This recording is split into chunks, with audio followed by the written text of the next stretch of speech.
Jurors are now deliberating the fate of former President Trump. A verdict could come at any time. We'll be monitoring any and all news coming out of that courtroom all hour. Now, while much legal analysis has been focused on the prosecution, the defense, and Donald Trump as criminal defendant, Judge Merchan has also been under scrutiny. Let's bring in former federal prosecutor, former South Carolina congressman, and host of Sunday Night in America, Trey Gowdy. Trey, tell us your thoughts on the fallibility of the judge and why, as Elise Stefanik has said, he is responsible for potential misconduct behind this. Well, look, I was a prosecutor, so I kind of lean pro-prosecution. I never had a judge that was actually part of the prosecution team. I mean, he undercut the defense by excluding the expert. Even the tone with which he sustained certain objections and overruled other objections. I mean, yesterday, it was clear to me that the defense just kind of gave up, because if you object and it's overruled, then the jury thinks that you're wrong, that you're trying to hide something from them, because they identify with the judge. It just seemed to me yesterday there was a certain resignation among the defense attorneys that we're just not going to object anymore, which means the prosecution got away with even more. I mean, they were literally arguing the fact that Michael Cohen pled guilty really is wink, wink evidence that President Trump is guilty. That is stuff that never would have happened if the judge were actually calling balls and strikes with the same strike zone. And as Andy McCarthy has said, it's literally an orchestration, in part, of a potential conviction here, Trey. So talk to us, however, much has been made, especially in the mainstream media, about the judge maintaining not only an impartiality, but essentially a protection by the court of the jury from hearing this. He has told us time and again the court has done everything to protect this types of evidence. I have instructed the jury to, for example, disregard certain things, granted favored heavily, for example, disregarding defense's comments rather than prosecution's, Trey. But at the end of the day, will that be successful? Yeah, well, I'll tell you what, I mean, juries relate to judges. It doesn't matter how much I don't like his rulings and how I think that some of his evidentiary rulings have been off base. I don't want to say it's the Stockholm Syndrome, but it's tantamount to that. Juries look to judges. That's who feeds them. That's who says we can start late. That's who tells them what you can and can't do when you're on break. I mean, they have a relationship with the judge. So when they see the judge yelling at defense witnesses, but being super nice to Michael Cohen, I mean, he was much tougher to Bob Costello than he was to Michael Cohen. And then you get to the instruction, which is solely the province of the judge. I mean, I have to disagree with people who say the jury can pick among a menu or a buffet of 3 crimes. There can be any crime. The jury doesn't even have to specify. It could be a daggum crime in North Dakota. If it was done in furtherance of another crime, the jury does not have to specify what that crime is. I mean, that is a gift to the prosecution.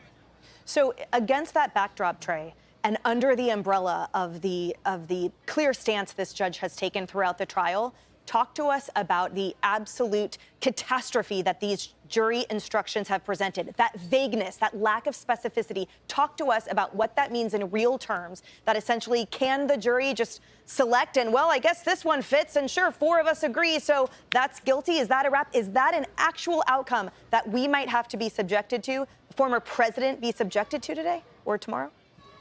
Yeah. Well, I was sitting there this morning with the real legal experts. I'm just kind of a washed-up lawyer, but the real legal experts trying to figure out, when does something become a crime? I mean, to me, it's a crime when you're convicted by a jury or you plead guilty. So if it has to be done in furtherance of a crime, at what point is that word triggered? I mean, does it have to be beyond a reasonable doubt? What are the elements of this alleged additional crime that must be proven? It was so void as to be, I think, unconstitutionally vague. But by the time we figure that out, we'll be well after the election and the political damage will have been done. And hopefully any criminal damage, Trey, will be undone. But we hope we don't even have to get there today in this circus of a trial. You, my friend, are an expert legal analysis, and we are grateful for that today. All right, bringing this back to the couch. Thank you so much for having me. Thank you, sir. Kaylee, so Trey talks about the political implications of this and the judge's conduct, and especially the background. We know that Elise Stefanik has pointed this out. Jim Jordan has written letters. Where do you see this going, and is it too late? Yeah, I think a lot of the constitutional grounds we talk about, I mean, that would be something reserved for an appeal. We hope that one of the jurors has watched this. And as you know, and I say it over and over again, because it's elementary, you learn it in the first day of law school, do the facts match the law? And there has to be, I believe, at least one juror who says, the facts don't seem to match the law. Not everything's adding up here.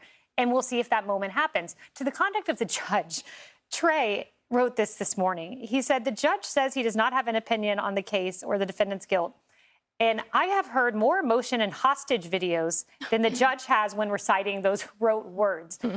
Jonathan Turley, another great attorney who has a way with words, said, when you look at what the judge did yesterday with the defense motions and the prosecution's motions, we know Justice Roberts in his confirmation hearing says judges call balls and strikes. Well, Jonathan Turley said this: for the prosecutors making objections, the strike zone seemed like it stretched from dugout to dugout. For the defense, it seemed the size of a postage stamp. We're not in the room. That's their opinion.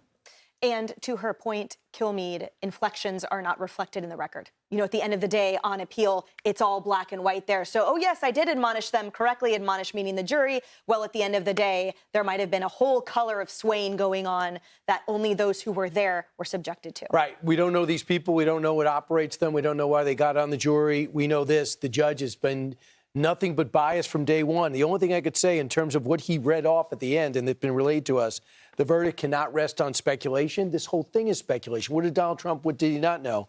And they also talk about setting aside your opinions on Trump, just stick to the facts. The facts have him signing these checks in the Oval Office after he was done, as he signs everything on a daily basis. He's basically being convicted for following his attorney's advice. Tammy. Well, I think that this is what we've seen here. I think the American people have been appalled.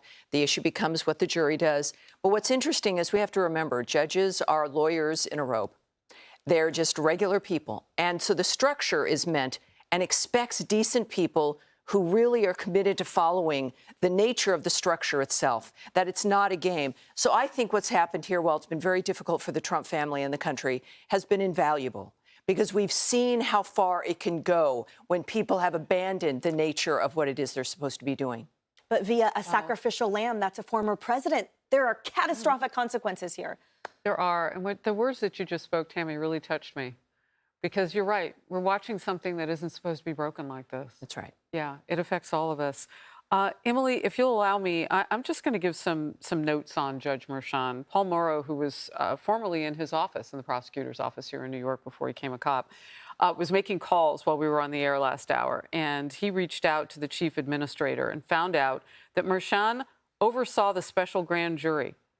And Paul wants to know, how did he get that job with the conflicts of interest that they already knew? That his wife had worked in the office with Letitia James, the AG, that his wife had worked in that same office with Michael Colangelo, who was the senior counsel that Alvin Bragg just appointed and who gave the opening statements to this case. How did he get that job without maybe checking off some conflicts of interest? He was also, Michelangelo, as you'll remember, the acting associate attorney general in Biden's DOJ. I mean, there are, as Paul pointed out, a lot of web moments. This is like Spider-Man goes crazy and ties everything together. And it really is interesting when you look at the politics. So if things are as broken as Tammy Bruce just laid them out, and we as a nation watch it, the question is the jurors. Will they see it? Well, they weren't sequestered, and they had 7 days off, so they have phones. It would be unfortunate if the system were broken enough that they'd tap in that way. But we don't know. Right. And the state OCA spokesman said this is done often because of familiarity with the complex cases. Right. To your point, however, perhaps here it merely reflects a bias. Hey, everyone, I'm Emily Compagno. Catch me and my co-hosts Harris Faulkner and Kaylee McEnany on Outnumbered every weekday at 12 p.m. Eastern, or set your DVR. Also, don't forget to subscribe to the Fox News YouTube page for daily highlights.